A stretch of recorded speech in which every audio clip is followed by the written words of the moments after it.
এক সময় এই ঢাকা বিশ্ববিদ্যালয়ের রাজু ভাস্কর্য থেকে আমরা বক্তব্য দিতাম, তখন ছাত্রলীগের নেতারা যাইতো আর হাসতো। বাংলাদেশের একজন নাগরিক হিসেবে এই দেশে ঘটে যাওয়া প্রত্যেকটা অন্যায় অবিচারের প্রতিবাদ করেছি, সেই জায়গা থেকেই প্রতিবাদ করছি।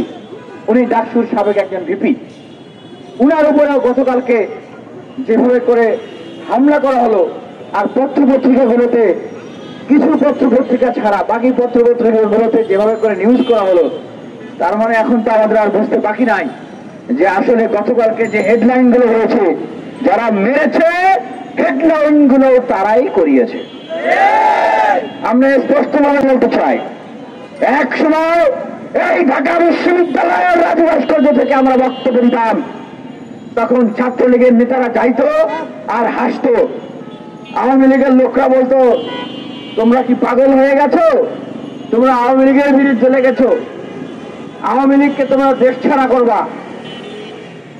আজকে আবারও বলছি, যারা এই অভ্যুত্থান তার বিপরীতে যাবেন, অভ্যুত্থানের চেতনার বিপরীতে যাচ্ছেন, ঘাপটি মেরে আছে এই অভ্যুত্থানকে নস্যাৎ করার জন্য, তাদের উদ্দেশ্যে সাবধান বাণী করে দিতে চাই, আপনাদেরকেও আমরা দেখে নেব।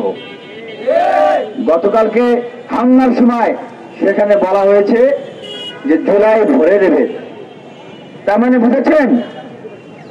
আপনাদের কি বুঝতে কোনো বাকি আছে?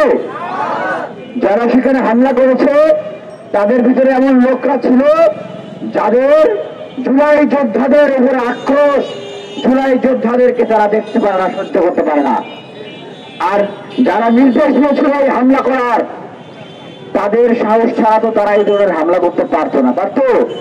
তাহলে গতকালকের হামলার নির্দেশ কোথা থেকে এসেছে, কারা দিয়েছে, সেটা আপনারা বের করবেন, সেটা বের করতে হবে।